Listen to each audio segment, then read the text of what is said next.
basically I'm just going to divide this little talk into two sections. So here's part one, which is just a little bit of background about what haiku is and why people in English are writing it and arguing about it and doing all kinds of don't know what. In the second half, in case anybody here feels like writing your own or is already writing your own, which some of you I'm guessing do, it's just a few techniques that I have found useful and effective and that I would like to share. So let's get started with the background.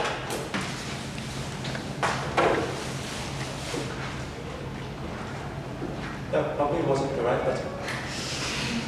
For people who don't know what haiku are, they are basically a Japanese poetic form that's made up of 3 lines of 5 syllables, 7 syllables, and 5 syllables respectively. So essentially A, B, C, D, E, F, G, H, I, J, K, L, M, N, O, P, Q. That's it. That's pretty much how it goes in English. 5, 7, and 5. So this form originally came from Japan. In English, we use syllables. In Japanese, it's a bit more complicated than that. They use syllable lengths or more. So a syllable in Japanese can either be long or short. If it's long, it counts as 2. If it's short, it counts as 1. Nobody I know in English in any country actually uses this, so we will ignore it for the purposes of today's discussion.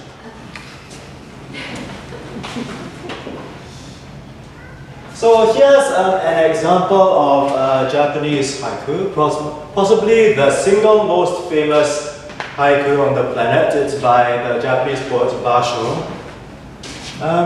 It goes, Furike ya kaozu tobikomu mizunoto.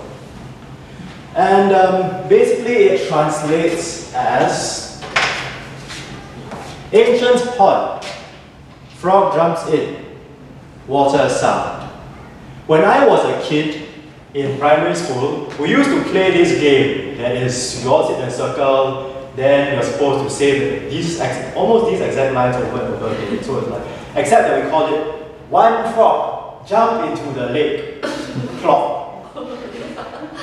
And then the next person is supposed to go, two frogs, jump into the lake, plop, plop, and so on. So this ancient poem, well not that ancient, only about 400 or so years old, by Basho, has somehow found its way in a mangled English translation into a Singaporean children's game. How this happened, I have no clue. But that essentially counts as early exposure. So in any case, this is how the syllable count goes in Japanese. Fere keya, 1, 2, 3, 4, 5. Kaozu tsubikomu, 1, 2, 3, 4, 5, 6, 7. Mizunoto, 1, 2, 3, 4, 5. So it's 5, 7, and 5. And in English, we normally, or more precisely, we used to normally stick to this 5, 7, 5 pattern. But today's talk is called Beyond 575. And it's called Beyond 575 because many people who actually write haiku professionally in English don't use 575 anymore. Things have changed, and today we're going to talk about those changes.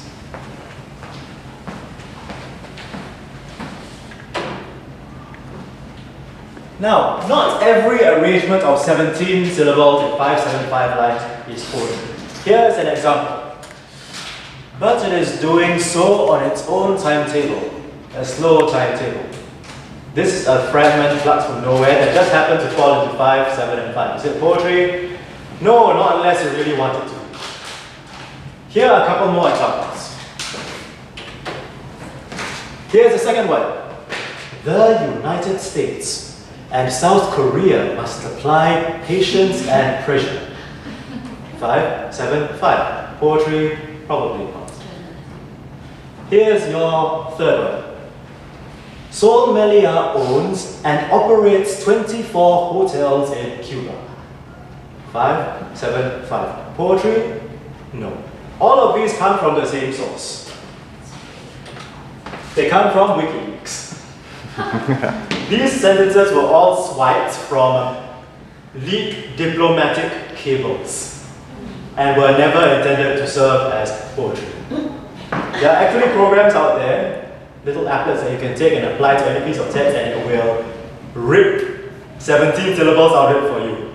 I think the New York Times built one for itself. So now when you want to annoy yourself, you just go to the New York Times and you let the program do its work of giving you 5, 7, 5.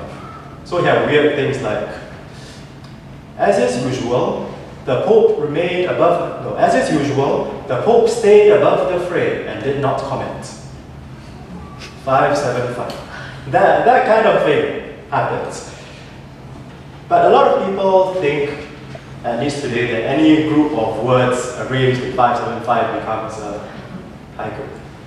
And it can be if you desperately want to insist that it is, because, well, poetry today, we're quite open-minded about what a poem is if anybody wants to really, really insist. But today, let's look at the traditional rules first before we talk about how they're all being broken. And they are all being broken. So here's the first one. Traditionally in Japanese, you have a season word, or kigo, which is supposed to be a word that you stick into your poem to tell us all what season it is. This can be very complicated. For example, the Japanese word for migratory birds refers only to autumn, even though birds migrate both in spring and autumn. But in Japanese it means autumn, and it is written down that this shall be autumn, therefore it's autumn. Nobody in the rest of the world really cares very much about whether the Japanese say it's autumn or not. But this idea has followed through into much English language haiku that is being written today. This idea that somehow we must convey a sense of the season. So the Japanese have 5 seasons: spring, summer, autumn, winter, and New Year, which for some reason counts as one. In the US in particular, they like to follow this. Here in Singapore, well, Singapore weather only got sun or rain. What kind of season you want to put in? Monsoon. And well, I do know the monsoons. We're currently in the southwest, but one monsoon to the untrained observer looks exactly like another one. It can rain morning, afternoon, night. What are you going to talk about? Morning rain, afternoon rain, night rain, morning hot, afternoon hot, night still hot. Sorry, Lord. So for us here in Singapore to worry about season words seems a bit strange.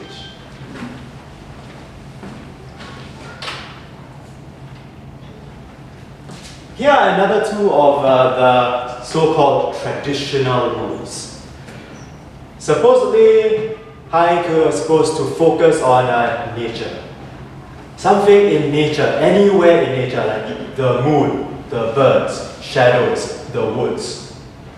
So today, of course, there are Japanese writing haiku poetry about pachinko parlors, which is about as far removed from nature as you can get.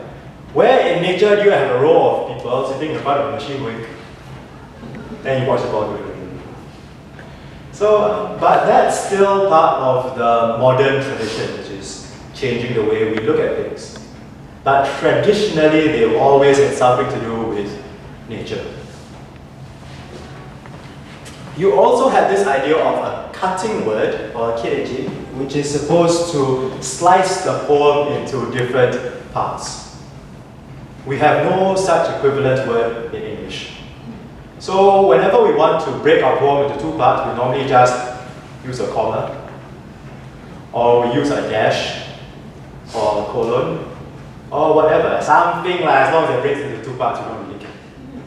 Why? Because we speak English and not Japanese. And trying to sneak a Japanese word in there for the sake of sneaking it in is a bit stupid. So that's the traditional rule and a little of how it's been used and unused in English.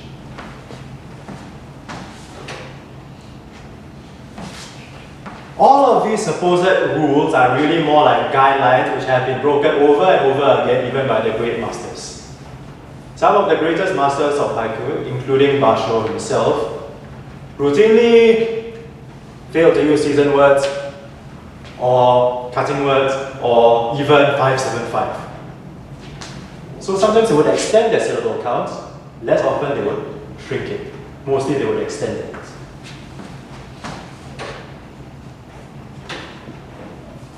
So here's a poem by one of the other three great Japanese haiku masters, Issa.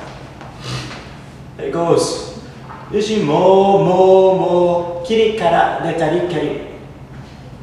Or the cow comes moo moo moo out of the mist. There's nothing in here which is particularly breakable into 5, 7, and 5. And yet this guy is one of the great Japanese masters. So if anybody tells you if it's not 575, it's not haiku, something's probably not quite right there, because even the Japanese who really started writing in this form broke that rule all the time. Some of them tried to stick with it, but not all.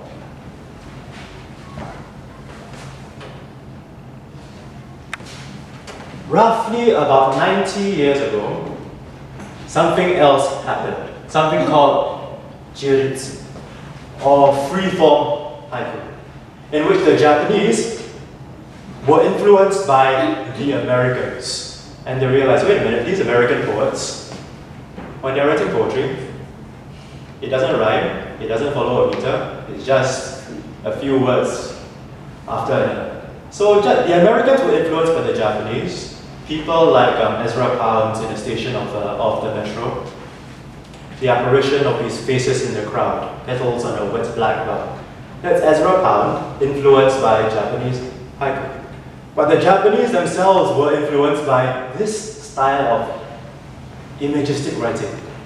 So the Japanese started to figure, why are we sticking to this 575 rule? Why can't we break it too? I mean, it's our form, we can do what we like with it. So they came up with this new freestyle haiku.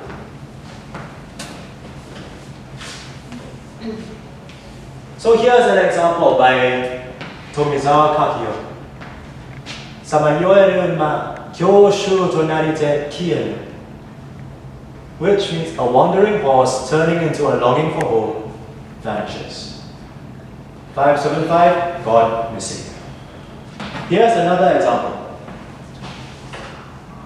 by Okiwara Sensui, who was possibly the biggest messer around with the form that there ever has been in Japan. This is a 24-syllable one of his. Remember, the traditional number is 17. So he added an additional 7. So it's Aozora ni tobitaki fusen oshikato mutsu sena no kuyo. It even falls into 4 different sections. It's like it's 4 lines instead of 3. So it's 4 lines, it's 24 syllables, it's nothing like what is traditional. And yet, he counts, again, as one of the great masters of the 20th century. The great experimentalist, most people think of him as. So this is the Japanese. So in Japan, 2 styles exist, traditional and freeform. Now let's look at it in English. How did it work? Here are 2 pieces by Richard Wright, who was a black American poet. These 2 were composed before he died in the late 50s and early 1960s. So you have a black American poet in the mid-20th century trying to recreate this form, and he tried to keep it very traditional as far as he understood it. So you have things like a sparrow's feather on a bar of rusty wire in the sizzling heat. 575. Nature. What's the season? Probably summer. So we know, so he kind of covers all the bases. What about the other one? A silent spring wood. A crow opens its sharp beak and creates a sky. Nice. 575? Yes. What's the season? Spring. Is it about nature? Yes. So this is very, very traditional style writing by Richard Wright. In America, on the other side of the Pacific Ocean, in the 1950s and 1960s.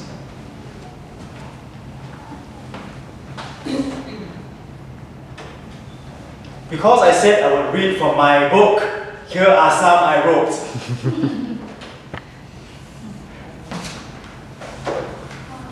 So there's a haiku sequence in This Mortal World, which is basically a lot of these strung together because I kind of figured that, if I publish these individually, nobody will buy. So let's put them all together in a string of about 40 or so and call it a sequence. And then it looks nice. Right? Yeah. Yeah, so here's some stuff I wrote. Skies shiver open. Suddenly 1,000 stars sparkle in the road. As you can tell, there is no season reference. Why? Because Singapore only got sun and rain. Which one is this? Rain. What's the other? Sunlight on the leaves. Flights of silver butterflies flapping all at once. Again, pretty typical 575 split into two. Sun or rain? Sun.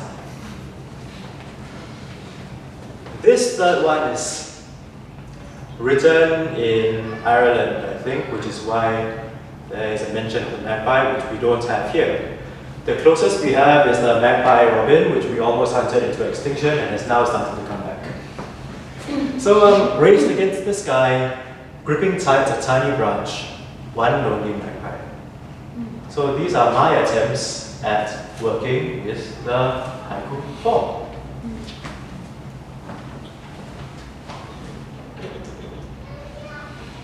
Unlike me, and unlike Richard Wright, however, most modern literary English language haiku is very freeform. Here are 3 examples. Here's the first. Long night. Too late to take back the email. By Patricia J. Marmiller. Here's the second. Waiting up. The rain's rhythm becomes a prayer. So, although you still have your 3 lines, this whole supposed 575 rhythm is completely thrown out of the window by these poets.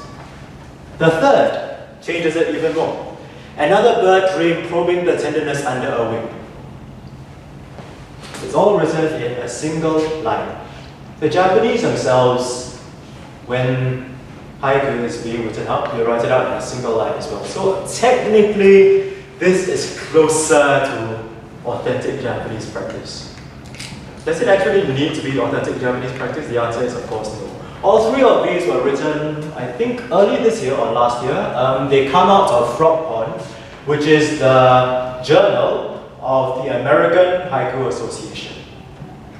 So these, in a way, represent the best of contemporary American English language haiku. So this is what people are doing today.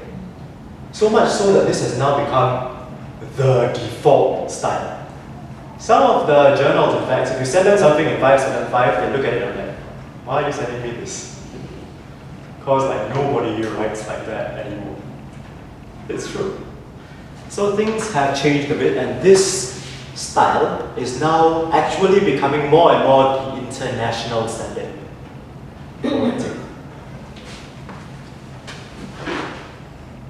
Okay, more from This Mortal World because I said I would. So these are examples that don't follow your 575 arrangement, also in the same sequence. So you have things like caught in the dance, step after step, forward and back, 10 years right back, which is more 4-4-4-4, arranged to look like 575. What about the other one? As night listens, rain on the roof swells, fades, swells, sky dreaming of sea. Which is kind of closer to the traditional one, except that I dropped a syllable from the first line. My philosophy is generally, why use 17 syllables when 16 will do? So I kind of stick with that. Why add additional mumbling? To me, it doesn't make very much sense. If it's nice with 16, let's use 16.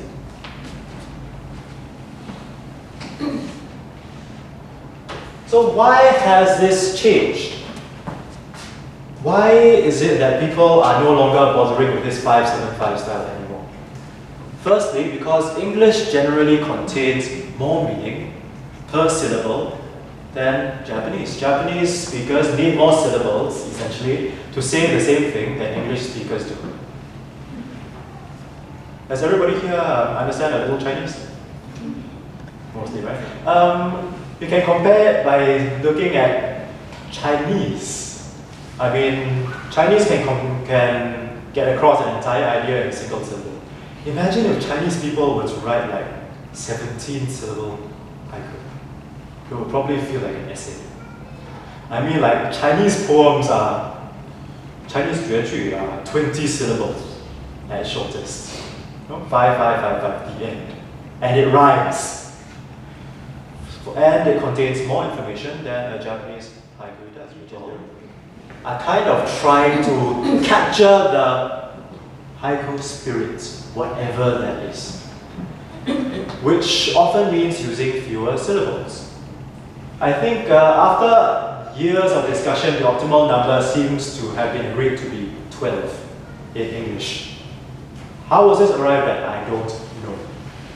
But this is what they are saying now in North America. About 11, 12 syllables rather than 17. And so this seems to be increasingly an international standard.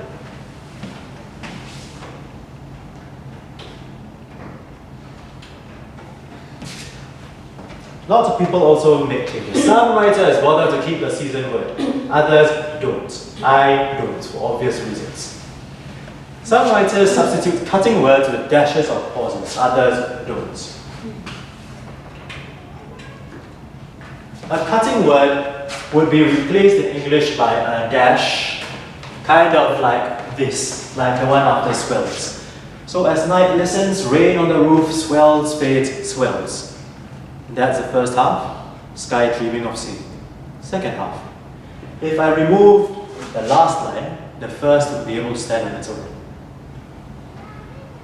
If I removed the first line, however, these two would still form two separate units. Rain on the roof swells, fades, swells. Sky dreaming of sea. But I can't put them together. So this is the effect of the dash in English in an attempt to imitate the Japanese so-called cutting word that divides the poem into two sections. And usually one section is made of two lines and the third is made of one. This is not always the case.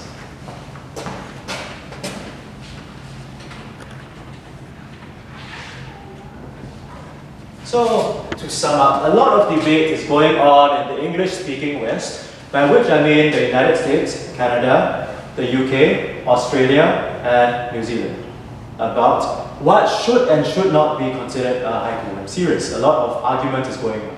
People have very strong positions that they don't want to give up. Things like, if it doesn't have a seasoned word, it's not a haiku. And in the West, they are arguing about this. I don't know why. For some reason, the Irish and the South Africans don't seem to care very much. So this is what they argue about. How many syllables? 5, 7, 5? 17? 12? 11? Should it always be about nature? If it's not about nature, is it still a haiku? Some say no. Should there always be a definite break or pause? Some say yes, there must be a break. Not only should there be a break, but one of the two sections should have something like the word the in it, and the other one should not. I don't know why. There is and arguments, believe it or not, going on about whether haiku should focus on creating just one image. Should we focus on just one image and just one moment? Or are we allowed to juxtapose two? People have different opinions about this. And finally, people ask, should metaphor be used? Some people say no, it should be about the pure moment. No literary devices, no alliteration, no metaphor, no simile, no nothing, just the moment. Other people say, look, this is poetry. If it's poetry, we can stick in, all the poetic bits, like metaphor. And finally, some people believe that haiku is a manifestation of Japanese Zen spirituality coming to us from a wiser Eastern land. I'm not sure Japan is a particularly wiser Eastern land, but yes. So this idea, all these ideas actually persist in the English-speaking West. Fortunately, we are not English-speaking West. So there's my take on it is that a lot of it arises from what I will call starry-eyed, exotic Anglo notions of what Japanese haiku are supposed to be like. So it's all these Americans going to Japan. Look at how artistic it is. We must bring this to America. So that's, my guess is that a lot of the debate actually happens because many Americans, and I will say Americans, because it's usually the Americans involved in this, who are trying to go for this spiritual depth. To me, it's poetry. If it's poetry, we can do what we like with it, as long as it remains poetry.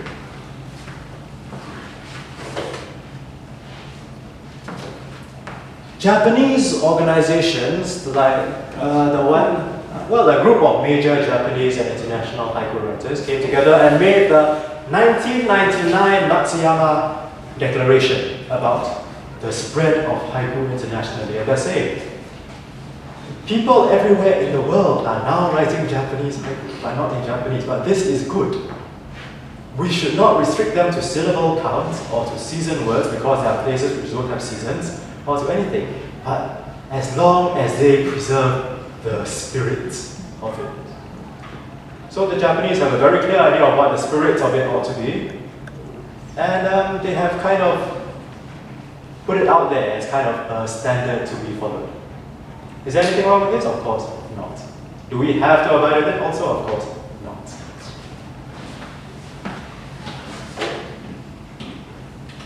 So, we in Singapore, we are not Westerners. We are also not Japanese. We are Singaporeans. So we don't need to kowtow to either of our former colonial masters. We have not been Westerners for quite a while. We have not been Japanese for about 70 years. So we, as our own people, have a right to make our own decisions and focus on making our own poetry without worrying too much about what the rest of the world thinks of us. So as far as I'm concerned, my stand is this.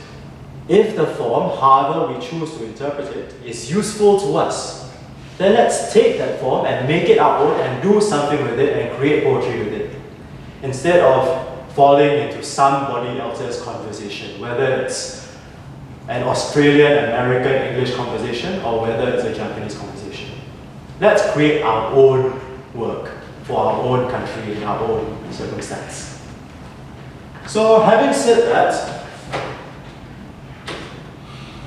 let's start moving on to how. But it's a good idea to end this first section by looking at the sonnets form. The sonnets form is a 14-line originally Italian form, written not always in iambic pentameter, which followed a fairly strict rhyme scheme. Traditionally, there are two rhyme schemes, the Petrarchan, which is from the Italian poet Petrarch, and the Shakespearean from the English poet Shakespeare. And these sonnets were intended to be about love. Today, not very many people write sonnets about love. They use the form a lot, but they don't often write about love, and they don't often follow either of these rhyme schemes. and they don't always write in iambic pentameter either.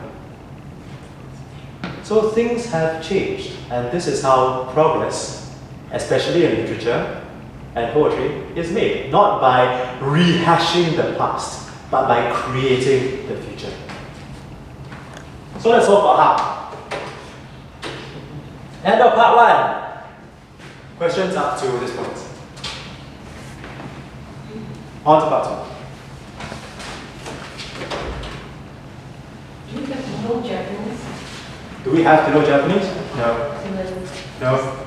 To appreciate, to read? No. Appreciate. No. You do need to understand language and to be able to have some kind of literary sense. But to appreciate haiku in English, you probably need only to understand English. If you want to read the Japanese stuff, yes, you need to know Japanese. But if not, no, English is all you need. And your own sense of what you want. I'm not quite sure why the fixation of this 575 structure. Is it because of the way the Japanese language is structured? My guess is that the reason why we fixate in English on the 575 structure is because a lot of teachers like to teach it in school. Yeah. If I'm a primary school teacher and I have to introduce kids to writing poetry, I am going to pick what I think is going to be the simplest possible form and teach it to them without any nuances. So I will tell them 5, 7, 5. The result is that today, most people, in fact, generally have this understanding that haiku is something that is 5, 7, 5. But does it have a neurological Um, For the Japanese, as far as I know, the Japanese say we like 575 because Japanese sounds good in 575. My guess is that the Japanese got it from China, which was doing 5s and 7s long before the Japanese were. Because, Chinese poetry, it's either 5 syllables per line or 7 syllables per line, traditionally. But does poetry have to follow structure like that to be good poetry? Because if I wrote poetry, I'll focus on the lyrical. Yeah. I'd say no. You don't have to follow this structure. Follow your heart. Follow what sounds good to you. If you find this form to be a straight jacket, take it off. Do something else. And make something new. But some people like structure. I like structure personally. So I will generally stick closer. But this by no means everybody should. Now, today, there are also 2 generally accepted ways of writing in 575. One we call haiku, and the other we call senryu. And the only difference between the two is that haiku tend to focus more on this, I have a moment with nature, this thing. And senryu is more about, let's look at the world and human beings and how dumb they are. And how stupid they are. Well, senryu tends to be very jokey. It tends to have a sense of humor. Not always, but very often. So this is one by the Japanese novelist Natsume Soseki. I left out the Japanese accent. So this is the translation. Spring rain, clinging to each other under one umbrella. Oh. That kind of thing. It's where's the nature? We're not really looking at the nature, we're not really looking at the season. It's like, yeah, spring, okay. But the spring rain is there just so we can focus on the characters. On these 2 people under one umbrella. So cute.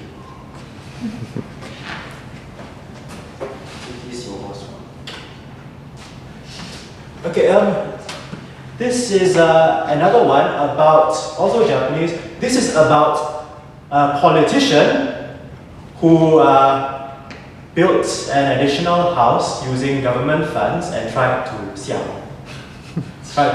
by saying, that house of mine, my secretary built it without my knowledge.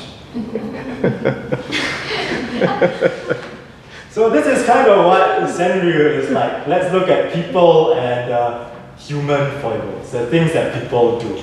Usually gently, very often gently mocking. So this is by Nakamura Bunzo. I have tried my hand at the form, but you'll see that later. So how do we make that work if we want to write this kind of human interest haiku, which we will call senryu? the key is the punchline, which is normally there in the very last line. Now, St. Real normally use 575 because it's traditional, and then, oh, everybody thinks, oh yeah, it's just a normal poem, and then poof, the joke comes at the end. But it normally just ignores season words or whatever, and it just focuses on the punchline. So if we look at the previous ones, if we look at the Soseki one, and it's, if we remove the third line, it just becomes spring rain, clinging to each other. Wow, okay. But if it's spring rain, clinging to each other under one umbrella, it's like, oh, so sweet.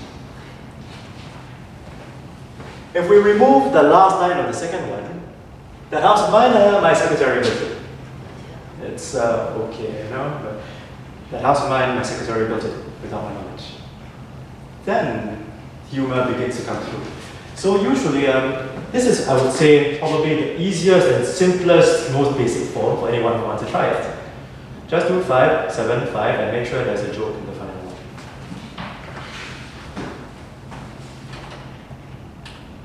So here's one I tried. Patiently he waits in front of the cubicle, his thighs together. This is about a toilet. What? It's about a toilet. Okay. It's about a guy standing in front of the toilet. Alternatively, here is one that I wrote yesterday about something that happened yesterday. Hello Kitty deal. Mac delivery website crashes instantly. It is still down, I think. McDonald's or for McDelivery has stopped taking advanced orders until June 3rd. This is true.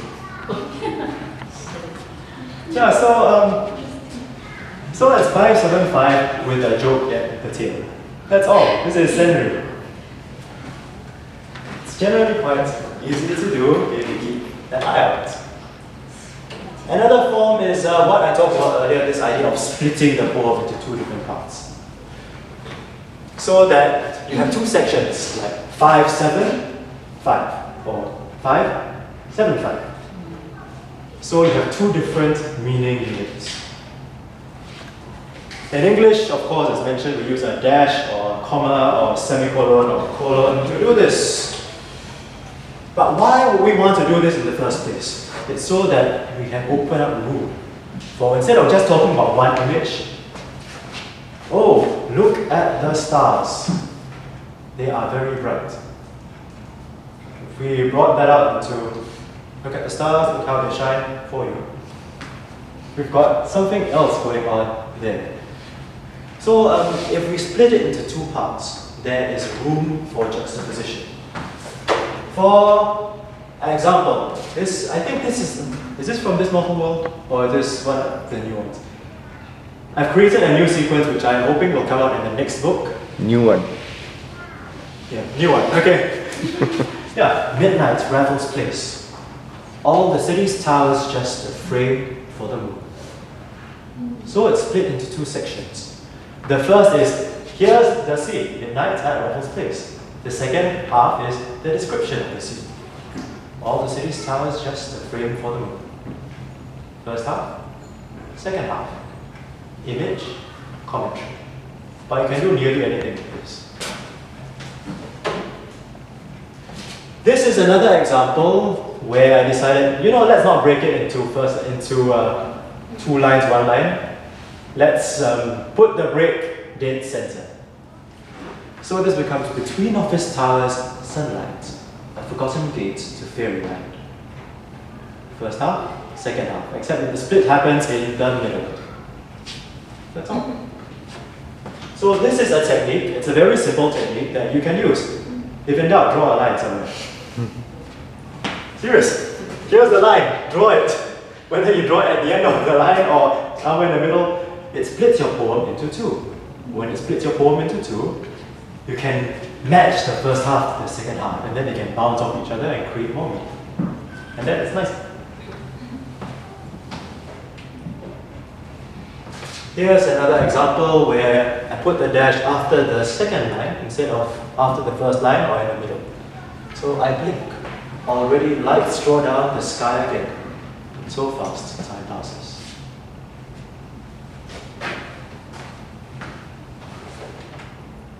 Next, personification, which is basically this idea where you attribute emotion and will to the world around you. This is very common even in traditional Japanese haiku. For example, just now it was raining. If you go up there and you say, "This rain is out to get me," then you are acting as if the rain has a mind and a will and really is trying to get you. You know? So that's what personification is. You give mind and emotion and will to something that actually doesn't have any mind, emotion, and will.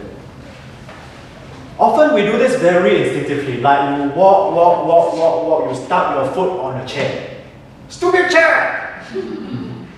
So we act as if the chair is stupid or was deliberately malicious and trying to get us. In reality, the chair is just a chair, you trip on it, your own fault. But we like to give these human-like qualities to things that don't have any human-like qualities at all.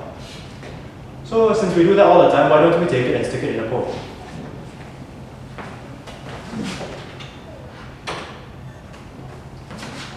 Here's one from the 20th century by Mizahara Shuoshi.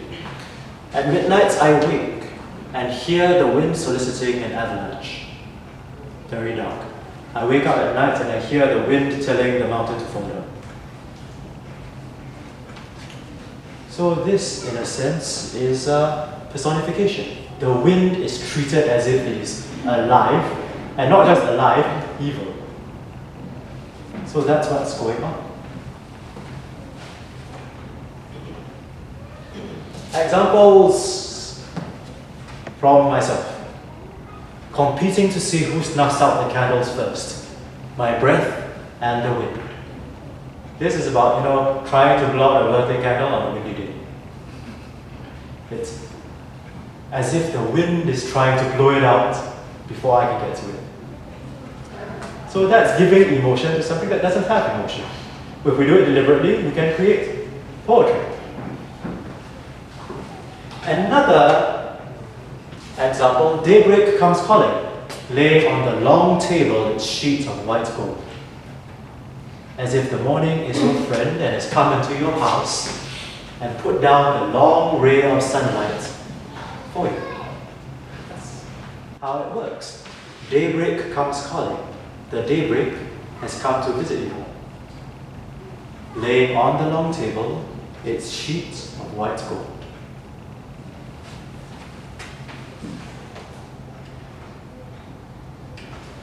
Other things, simile and metaphor, which are basically poetic comparisons. Like you take one thing and you compare it to another thing. If you run out of something to say, compare it. Like this one, like squints. Bank clerks are fluorescent from the morning.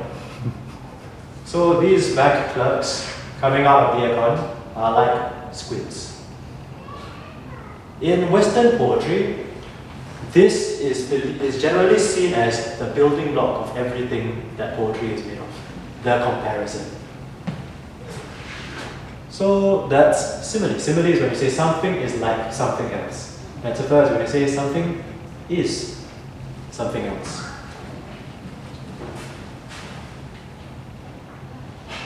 So here's an example, silence after shade. The bones of the afternoon bleach white in the sun. This is me trying to capture this sense of how hot and bright the afternoon sunlight is. The afternoon does not actually have bones, nor are they bleaching white, but it's kind of a metaphor, it's a comparison, as if the sunlight is like bleached gold.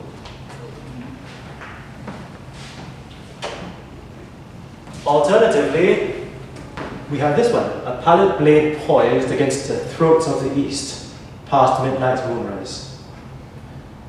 If I hang out, I have very strange sleep patterns, so what often happens is I'm often awake in the middle of the night.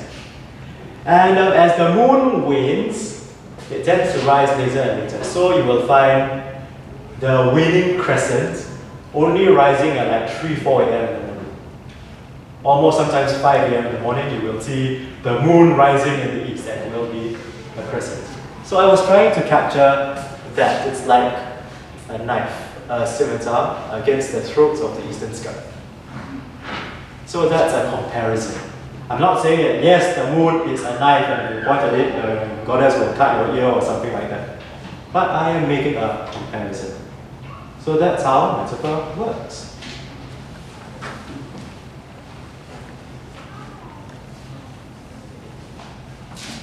You can also use symbol, which can hold personal meaning or not. I won't say very much about this because it's really up to you, and often symbols tend to be very personal. But if we say a woman taking a bath in a tub is coveted by a crow, is the crow an actual crow perched there, or is it a symbol standing in for something else? Chances are it's there for something else, right? Unless you believe that there on the edge of the bathtub the crow is looking up like, nah! Which is unusual. This one is me trying to say something. Take ye at daybreak, a multitude of cages empty of birds all. Take ye in Ang Mo Kio is the little section of it where all the bird cages are. But could the bird cages also stand in for something else? Maybe. It's an HDB estate. We're almost done. So I'd like to wrap up with this idea of consonants. I mean, all this stuff, you know, we've got like word splitting the poem to two, adding personification, metaphor, whatever we like. But what's the point to me if it doesn't sound nice? If it doesn't flow off your tongue nicely, if it doesn't have a good mouthfeel, that's how I would like to call it, then to me it's lousy poetry, unless it's meant to deliberately sound ugly. So I try and make my poems sound nice. I do this chiefly by something called consonants. So I just take similar sounds and I run them through the poem like a thread so that they bind everything together. For example, even the sun's rays shimmer caught upon its strands, the perfect web. With this one, I've got a lot of S sounds in the first two lines, tying them together. Sun's rays, strands, to some degree even shimmer. What about, how do I join the second line to the third? With the word upon. So shimmer caught upon, which links with perfect, which links with web. So upon, perfect, and web. These three sounds all are they're all what we call plosives. So they act as a chain to tie the second and the third lines together. Imagine, for example, what happens if I change the word upon to the word among? Does the meaning stay the same? It does. Even the sun's rays shimmer caught among its strands, the perfect web. But now I have an additional M sound that links with shimmer. But I have nothing now tying the second line to the third. So now the poem is less perfect. Because, especially if I'm talking about a web, because the web of sounds is not tied properly. So for those who wanted to think about what actually goes through my head when I'm writing a poem, this kind of thing goes through my head. Am I using per sounds in the proper manner? Am I using too many hissing sounds? Are they nicely spread? When I revise, usually I think about this. And I find personally that it helps me to actually recite the poem aloud over and over again. And if I find it easy to say and nice to hear, then I know I'm onto something. If not, then no matter how smart it is, to me it's not very good.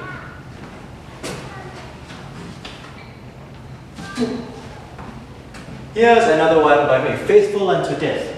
Brown leaves still cling to the edge of the lox tree branch. For this one, we have very little link between the first line and the next two. I mean, faithful. The only thing we have there is leaves. And between the fricatives, it's not really that close, not in this poem. But for the next two lines, we got brow, branch, leaves, lot.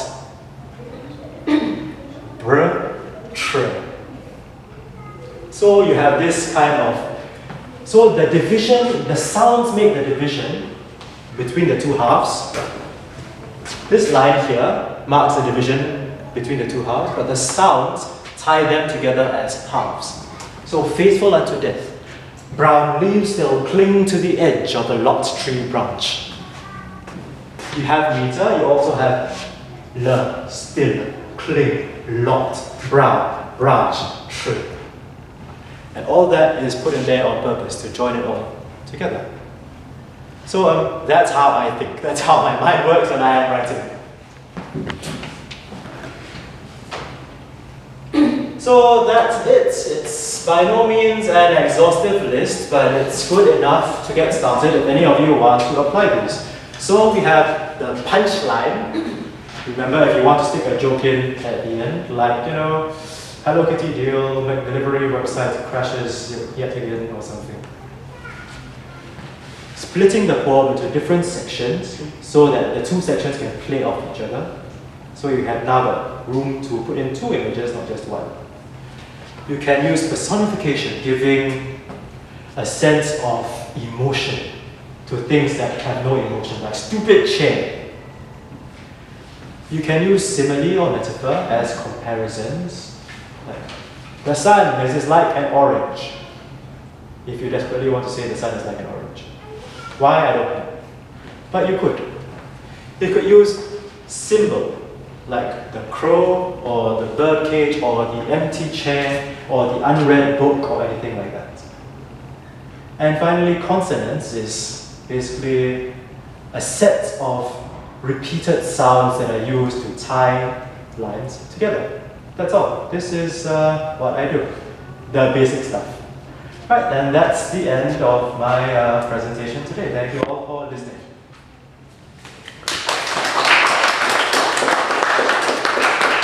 If there are any questions, I'd be glad to answer them. There's no necessity for any rhyming in all. No, usually the Japanese don't rhyme, the Americans don't rhyme. Somebody tried to. In the 1950s, there was a Japanese man who tried to introduce poetry into English, his Japanese poetry into English, and he decided, well, English poetry likes to rhyme a lot, right? Why don't I, put rhymes into my haiku? It didn't work. It sounded really terrible. It sounded really bad. So since the 1950s, nobody really has bothered trying. But you can if you want. Could you give an example of a poem that reflects Zen spirituality?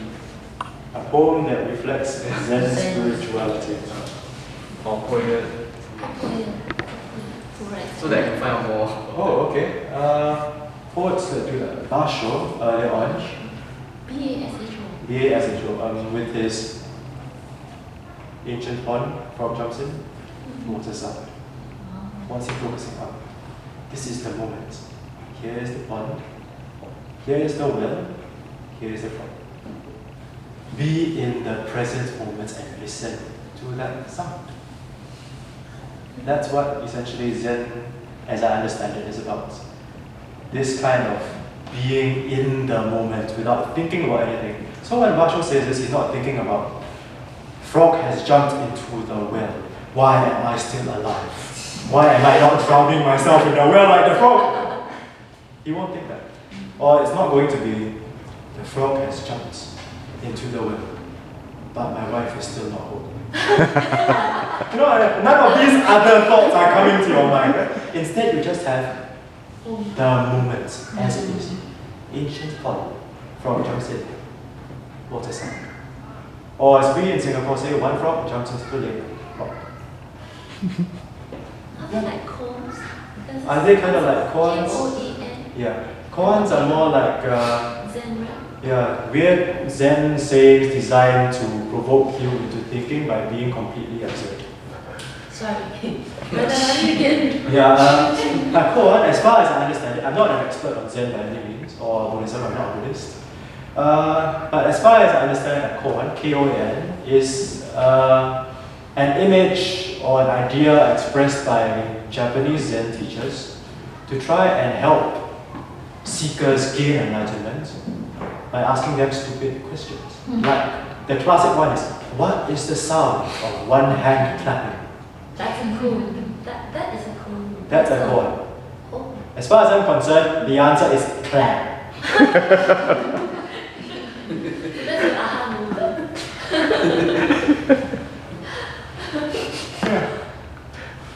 Thank you. Yeah, thank you all for coming. Thank you all very much. Okay, thank you. Yeah, thank you very much. Sure, no more questions? This is your chance. Yeah, you will go on the point after this. Oh, you have some more questions? Hey, you're running away, man. Oh, I thought you were done. This poet called William Carlos Williams, yes. Some of his poems are they similar to the haiku form? Yes, Williams was influenced by the Imagist movement in the West, which was influenced in a way by haiku and by Chinese and Japanese poetry. So things like, what is it? The red wheelbarrow, isn't it? Yeah, that's right. Nothing matters more than red wheelbarrow, something something rain, something something white chickens. Yeah, something like Yeah. that. So He was definitely influenced by it. Oh. Very much so. What about Chinese? Do they write haiku? Write in the haiku form? Generally not, because I think the Chinese have generally found their own forms to be superior. Oh. The Chinese tradition is older than the Japanese by easily at least 1,000 to 2,000 years. Matter of fact, my guess is that the Japanese took this 575 idea from the Chinese to begin with. Because the Chinese were writing in 5-syllable and 7-syllable lines since 2000 BC, as far as we can tell. Because I was thinking Zen is from China, so originated from China, so I thought there's some relation. Yeah, Zen was brought to Japan by Chinese missionaries. But then again, Buddhism was brought to China by Indian missionaries, so eventually it all moves around. You know? And then Zen was brought to America by Japanese missionaries. So now American Zen is a thing. They have their own senses. And so. So how popular is the haiku form in currently, let's say In which country? America? Extremely popular. In Japan, it's extremely popular. Popular to the point that the newspapers occasionally organize contests and have like hundreds of thousands of entries. In the US, I think it's popular among a select minority, but it's also popular among people who want to have a quick joke. It's popular among people who want to have a quick joke every now and again. Yeah. On the internet, there is a lot of haiku comedy. There's probably cat haiku out there. Probably doesn't just go meow meow. But I would have to look it up. Cat, you mean? See it Yeah, on see it. YouTube? No. YouTube, right? I think just a search on Google will do. Oh. Lots of interesting things out there. Any more questions? Maybe I have one for you then. You're not going to get away. I'm worried. You spoke about creating our own literature, right? And haikus, but you use haiku as a start point. Yeah. How about pantuns? Have you ever looked at it? Yes, I have. Using the same. I have tried. I am Baba, in fact, so obviously I would have tried Pantone. I have tried it many times. My work in that form is rubbish and I am too ashamed to publish it. Maybe we can find that. Maybe if we publish it, we will find value in it that we don't see. Being so close to being the creator, extra critical. Maybe we can do the search. Maybe. Having said that, it's my job as the creator to be extra critical. Okay. And to me, every time I write a Pantone, I'm like, the wrong lah. Yeah, it's it's a form that I think we should definitely try to write more of in English, but I'm not sure I am the person to do it because I'm honestly very bad at it. Okay. And you think it's something that's, because that, if you talk about origination, you know, Yeah. that's probably more organic to this part of the very world. much so. Very much more organic. I wish I could write it. Unfortunately, can't yet. How do you It's like Malay proverbs. Yeah, it's like Malay proverbs. You know, all this. The You know, katak thing. I The lose, katak thing. I lose a pearl amid the grass, amid the dew it slowly lies. I left my girl somewhere. I love my girl, but love will pass. Drop of dew that slowly dies, or something like that. You know, like this. Very, very Malay, very sentimental. Malay. Yeah, that's what pantun is, lah. Okay. It's like a song. Yeah, very Sounds much. like a song. Don't like sayang who sing pantun. Okay. Okay. And okay, maybe a final question. You still have time, so maybe. But I mean, one thing I must say is that I didn't know you had all these techniques in there. Now I'm going to look at the book with different eyes. You know? Oh dear. You're looking at the early stuff.